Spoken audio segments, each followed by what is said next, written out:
সত্যবাদীকে সবাই শ্রদ্ধা করে আর মিথ্যাবাদীকে সবাই ঘৃণা করে। যারা সত্যবাদী তাদের হৃদয় থাকে পবিত্র, তাদের কলবে থাকে আল্লাহর নূর, তাই তারা বেশি বেশি নেক আমল করতে পারে। আর মানুষ যত বেশি নেক আমল করবে, আল্লাহ তার প্রতি তত বেশি খুশি হবে এবং খুশি হয়ে তাকে জান্নাত দিবেন। যারা মিথ্যাবাদী তাদের অন্তর হয় অপবিত্র এবং তাদের কলবে থাকে অন্ধকার, তাই তারা নেক আমল করতে পারে না। ছোট্ট বন্ধুরা, ভেবে দেখো কত বড় আফসোসের কথা যে মুসলমানদের সমাজে আজ সত্যবাদী লোকের বড়ই অভাব। কথায় কথায় মানুষ মিথ্যা বলে, তাই কেউ কাউকে বিশ্বাস করে না, কেউ কারো উপর আস্থা রাখতে পারে না। চারিদিকে এখন মিথ্যার ছড়াছড়ি, তাই সমাজে এত হানাহানি, এত অশান্তি। এসো আমরা শপথ করি নবীজির উপদেশ মেনে আমরা সত্যবাদী হওয়ার চেষ্টা করব।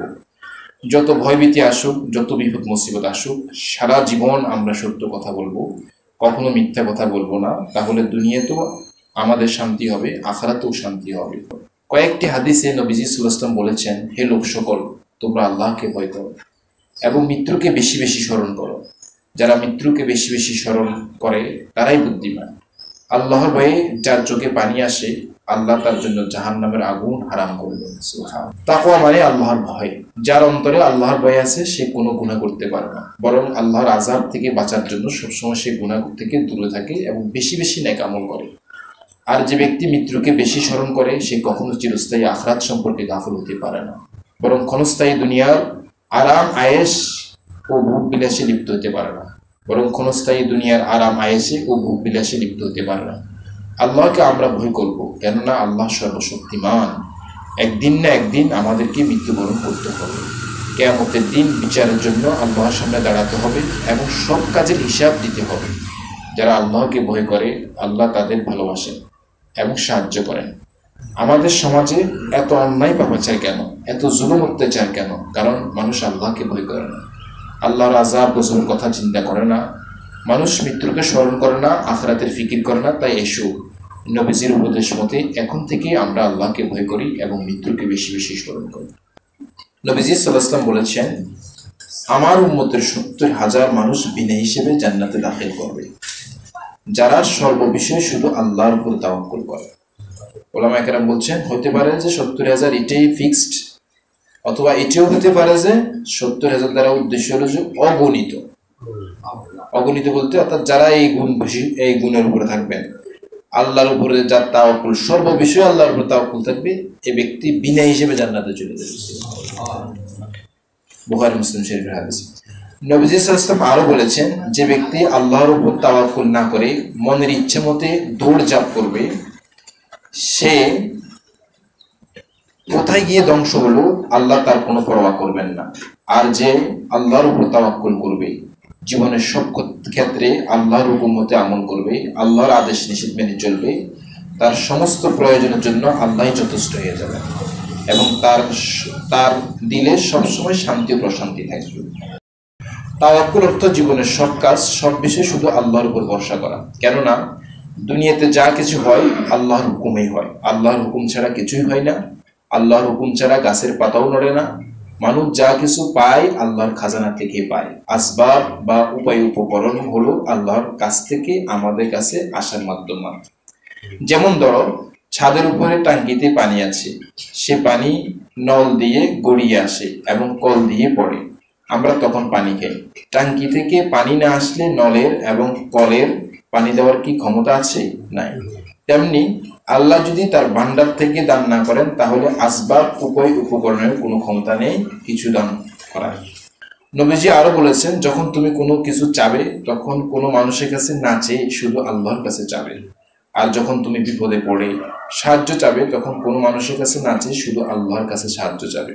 কেননা সারা দুনিয়ার মানুষ যদি তোমার উপকার করতে চায়, তাহলে তারা তোমার ততটুকু উপকার করতে পারবে যতটুকু আল্লাহ তোমার জন্য লিখে রেখেছেন। আবার সারা দুনিয়ার মানুষ যদি তোমার ক্ষতি করতে চায়, তাহলে তারা তোমার অতটুকু ক্ষতি করতে পারবে যতটুকু আল্লাহ তোমার জন্য লিখে রেখেছেন। আমরা আল্লাহর উপর এভাবে তাওয়াক্কুল করব এবং আমাদের সম্পর্কে আল্লাহ যা ফয়সালা তা খুশি মনে মেনে নিব। কেননা আমাদের ভালো ও মন্দ আল্লাহ আমাদের চেয়ে ভালো জানেন। তাই তো নবীজি সাল্লাল্লাহু আলাইহি ওয়াসাল্লাম বলেছেন, আল্লাহ মানুষের জন্য যা ফয়সালা করেন তার উপর রাজি খুশি থাকা মানুষের জন্য সৌভাগ্যের বিষয়। এবং আল্লাহর ফয়সালার উপর নারাজ হওয়া মানুষের জন্য বড়ই দুর্ঘটনা। নবীজি সাল্লাল্লাহু আলাইহি ওয়াসাল্লাম বলেছেন, তোমরা মুসলমানদের গীবত করো না এবং মুসলমানদের দোষ তালাশ করো না, কেননা যারা মুসলমানদের দোষ তালাশ করে বেড়ায় আল্লাহ তাদের দোষ তুলে ধরবেন, আর আল্লাহ যার দোষ তুলে ধরবেন সে ঘরে বসে থাকলেও অপদস্থ হয়ে যাবে। নবীজি আরও বলেছেন, মেরাজের রাত্রে আমি একদল লোকের পাশ দিয়ে গেলাম যাদের নখ ছিল তামার, সেই নখ দিয়ে তারা নিজেদের চেহারা ও বুক খামছে খামছে ক্ষতবিক্ষত করছিল। আমি জিজ্ঞেস করলাম, হে জিবরিল, এরা কারা? তিনি বললেন, এরা দুনিয়াতে মানুষের গোশত খেত, অর্থাৎ মানুষের গীবত করত এবং তাদের ইজ্জত আবরু নষ্ট করত। গীবত অর্থ কারো সম্পর্কে তার অগোচরে এমন আলোচনা করা যাতে সে লজ্জিত হয় এবং কষ্ট পায়। মানুষের গীবত করা জঘন্য গুনাহ। গীবতকারীকে আল্লাহ দুনিয়াতে অপদস্থ করবেন, আখিরাতে কঠিন শাস্তি দিবেন। তাই নবীজি আমাদের সতর্ক করেছেন যেন আমরা গীবত না করি এবং কারো দোষ প্রকাশ না করি। যে মানুষের দোষ লুকিয়ে রাখে আল্লাহ তার দোষ লুকিয়ে রাখেন, আর যে মানুষের দোষ প্রকাশ করে আল্লাহ তার দোষ মানুষের সামনে প্রকাশ করে দেন। তাই আমরা কখনো কারো গীবত করব না এবং কারো দোষ প্রকাশ করব না। মুমিনের বড় গুণ এই যে সে যখন কারোর সাথে কোনো ওয়াদা করে তখন সে যে কোনো মূল্যে ওয়াদা রক্ষা করার চেষ্টা করে। আর মুনাফিকের স্বভাব হলো ওয়াদা করে ওয়াদা রক্ষা না করা। যারা ওয়াদা রক্ষা করে আল্লাহ তাদেরকে ভালোবাসেন, দুনিয়ার মানুষও তাদেরকে ভালোবাসেন এবং বিশ্বাস করেন। ওয়াদা ভঙ্গ করলে মানুষের বড় কষ্ট হয়। ওয়াদা ভঙ্গকারীকে মানুষ কখনো বিশ্বাস করে না।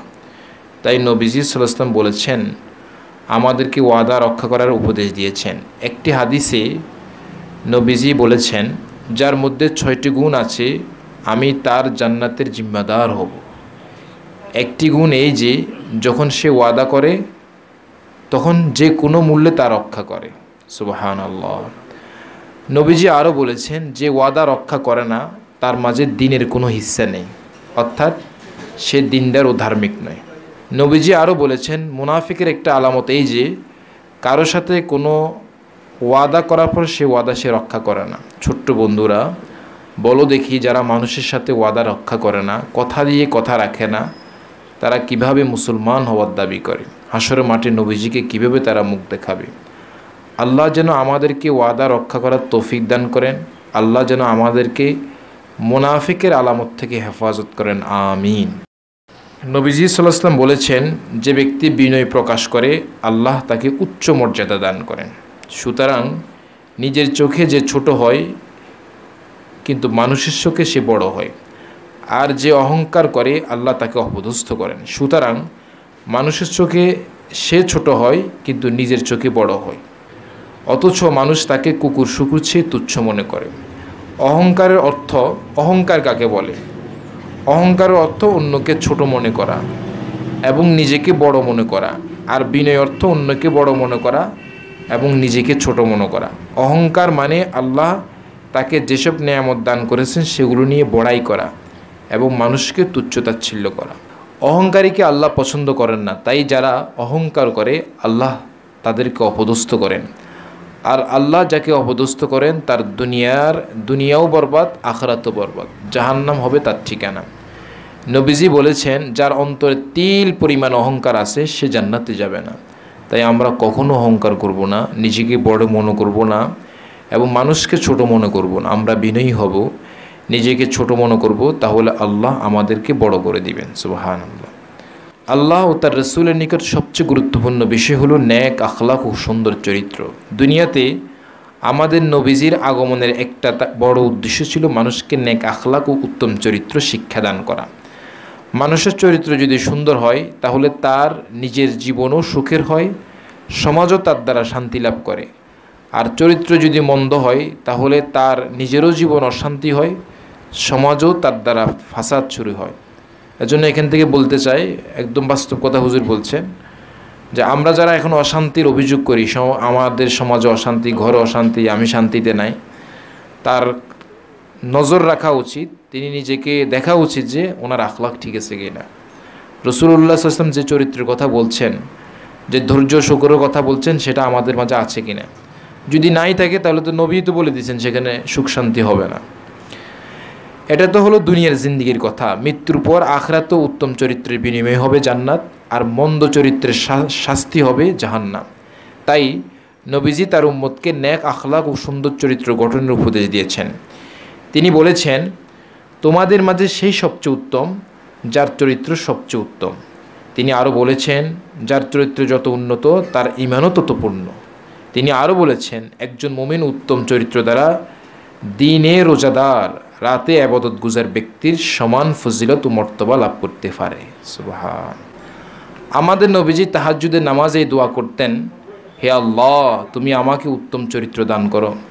তুমি ছাড়া কে আমাকে উত্তম চরিত্র দান করবে? আর তুমি আমাকে মন্দ চরিত্র হইতে দূরে রাখো। তুমি ছাড়া কে আমাকে মন্দ চরিত্র হইতে দূরে রাখবে? আশ্চর্য কথা, রাসূলুল্লাহ সাল্লাল্লাহু আলাইহি ওয়াসাল্লাম তাহাজ্জুদ নামাজে দোয়া করতেন। কি পরিমাণ গুরুত্বপূর্ণ বিষয় হলে রাসূলুল্লাহ সাল্লাল্লাহু আলাইহি ওয়াসাল্লাম তাহাজ্জুদের নামাজে আল্লাহ পাকের কাছে একান্তভাবে বলতে পারে। ছোট্ট বন্ধুরা, এসো আমরাও আল্লাহর কাছে দোয়া করি যেন আল্লাহ আমাদেরকে উত্তম চরিত্র দান করেন এবং মন্দ চরিত্র থেকে হেফাজত করেন। আমিন। নবীজি সাল্লাল্লাহু আলাইহি ওয়াসাল্লাম বলেছেন, মানুষের প্রতি যে দয়া করে না আল্লাহ তার প্রতি দয়া করেন না। নবীজি আরও বলেছেন, যারা রহম করে আল্লাহ রহমান তাদের প্রতি রহম করেন। জমিনওয়ালাদের প্রতি তোমরা রহম করো, তাহলে আসমানওয়ালা তোমাদের প্রতি রহম করবেন। আবু দাউদ শরীফ। 4টি দেয়াল দ্বারা জাহান্নামকে ঘেরাও করা হয়েছে। সেগুলো এত চড়াও যে একটি দেয়াল অতিক্রম করতে লাগবে 40 বছর, পাক্কা 40 বছর। কত গভীর হবে জাহান্নাম, এবার শুনো সে কথা। একটা কুয়া 10 হাত 15 হাত গভীর, তাই কত ভয় লাগে। নদ নদী আরো গভীর হয়, আর সাগর মহাসাগর যে কত গভীর তা ভাবতেও কেমন গা ছমছম করে ওঠে। এই বড় সাহসীরও বুকে কাঁপন ধরে। কিন্তু দুনিয়ার সাগর মহাসাগরের সাথে জাহান্নামের গভীরতার তুলনা করা যায় না। জাহান্নামের গভীরতা মানুষ কল্পনাও করতে পারে না। 10 মাইল 20 মাইল না আরো বেশি, 10,000 20,000 মাইল না আরো বেশি। কত বেশি তা আমরা জানি না, আল্লাহ জানেন। তবে একটা কথা শুনো, সাহাবায়ে কেরাম একবার নবীজির মজলিসে উপস্থিত ছিলেন। নবীজি সাহাবায়ে কেরামকে নসিহত করছিলেন, আর সাহাবায়ে কেরাম স্থির হয়ে মন দিয়ে তা শুনছেন। সাহাবায়ে কেরাম সবসময় এমন মন দিয়ে এমন স্থির হয়ে নবীজির কথা শুনতেন যেন তাদের মাথায় পাখি বসে আছে, একটু নড়াচড়া নেই, কোনো আওয়াজ নেই। কিন্তু সেদিন হঠাৎ একটা আওয়াজ হলো, ভীষণ একটা আওয়াজ, কেউ কোনোদিন শুননি এমন আওয়াজ। নবীজি সাল্লাল্লাহু আলাইহি ওয়াসাল্লাম বললেন, এই কিসের আওয়াজ জানো তোমরা? আল্লাহ জাহান্নামের মুখে একটা পাথর ফেলেছিলেন। আজ থেকে 70 বছর আগে বিরাট একটা পাথর ফেলেছিলেন। সেই পাথর নিচের দিকে যেতে যেতে যেতে 70 বছর পর এই মাত্র জাহান্নামের নিচে যায় পড়েছে। নাউজুবিল্লাহি তাআলা। এ হলো সেই পাথরের আওয়াজ। এবার তাহলে ভেবে দেখো জাহান্নাম কত গভীর হবে, কত নিচে জাহান্নামের তলদেশ। জাহান্নামের আগুন বড় ভয়ঙ্কর আগুন। দুনিয়ার আগুন লাল হয়, নীল হয়। দুনিয়ার আগুনের আলো হয়, তাতে চারিদিক ফর্সা হয়, কেননা দুনিয়ার আগুন খুব হালকা। অথচ সেই আগুন সহ্য করা যায় না। দুনিয়ার আগুন সবকিছু ছারখার করে ফেলে। কোনো গ্রাম বা শহর যখন আগুন লাগে তখন ঘরবাড়ি, গাছপালা, মানুষ প্রাণী জ্বলে পড়ে ছারখার হয়ে যায়, কিছুই বাঁচে না। অথচ দুনিয়ার আগুন খুবই হালকা।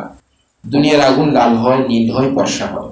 কিন্তু জাহান্নামের আগুন হলো ভীষণ কালো, রাতের অন্ধকারে চেয়ে কালো। কেননা জাহান্নামের আগুন দুনিয়ার আগুন থেকে 70 গুণ বেশি গরম।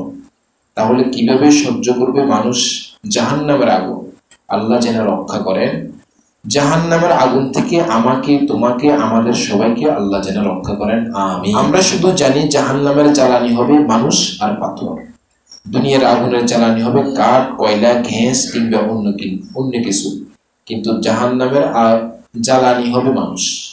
সুতরাং তোমরা ওই আগুনকে ভয় করো যার জ্বালানি হবে মানুষ এবং পাথর। কাফেরদের জন্য তা তৈরি করা হয়েছে।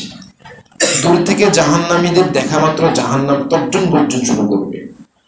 যখন তাদেরকে জাহান্নামে নিক্ষেপ করা হবে তখন তারা জাহান্নামের ভীষণ আওয়াজ শুনতে পাবে। জাহান্নাম টকবক করতে থাকবে এবং রাগে ফেটে পড়তে চাইবে।